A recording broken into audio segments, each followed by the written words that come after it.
Building my dream house wasn't just a project, it was my life's work. 7 years of sweat, savings, late nights, and weekends buried in blueprints and sawdust. I didn't buy a cookie-cutter property, I poured myself into every brick, every beam, every detail. When I finally finished, the house stood like a monument to perseverance. Stone and cedar, a wraparound porch, big windows that looked out at the hills. It was mine, down to the last nail. At least, that's what I thought. Enter the HOA. From the beginning, they treated me like an outsider because I didn't move into a finished subdivision home.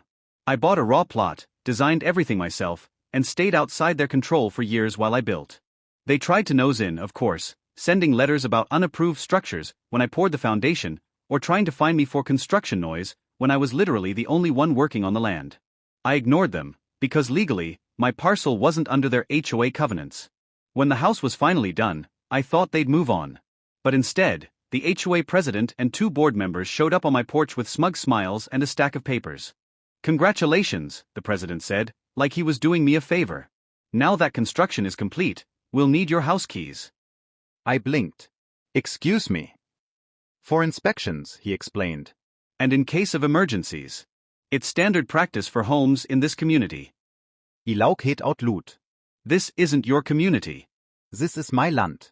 My house isn't under your HOA. I've told you this for years."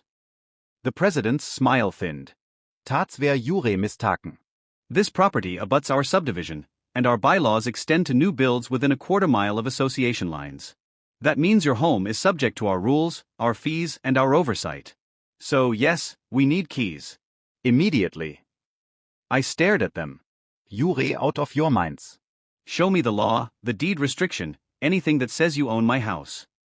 They waved their stack of papers like it was gospel. I took them inside and read every line.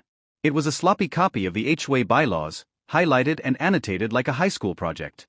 Nothing tied my parcel to their jurisdiction. When I pointed that out, the president's face turned red. "We can take this to court. We'll prove your property is covered." "Be my guest," I said, and shut the door in their faces. That should have been the end, but these people don't know how to quit. Within a week, I got a letter claiming I owed $14,000 in back HOA fees for the 7 years I'd been building. They threatened liens, fines, and even foreclosure if I didn't comply. I called my lawyer. He nearly laughed himself sick when I showed him the letter. "They have no authority here," he said. "This is harassment.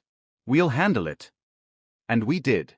My lawyer sent a cease and desist demanding they stop their nonsense. When they ignored it, we escalated.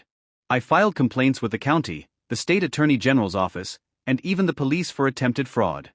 The fallout was glorious. Turns out, this HOA had a long history of overstepping.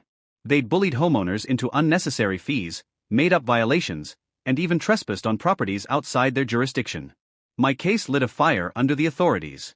An investigation opened, and suddenly the board members weren't strutting around with clipboards, they were scrambling to find lawyers. At the next HOA meeting, half the neighborhood showed up demanding answers. People were furious, especially when they learned the board had tried to claim ownership of a house that wasn't even under their control. Some residents had been paying special assessments for years that were completely bogus. Within months, the HOA president resigned under health reasons. Translation: she got cornered. 2 other board members followed. The HOA was forced to refund thousands of dollars to homeowners they'd scammed. As for me, I not only kept my keys, I kept my freedom. My land, my house, my rules. The HOA hasn't set foot near my property since, and if they ever try, they'll be met with legal paperwork before they reach my porch. 7 years of building taught me patience, but that fight taught me something else. There's nothing more entitled than an HOA that thinks it can own what you bled to build. Now, I wer time me teuern the key in my front door.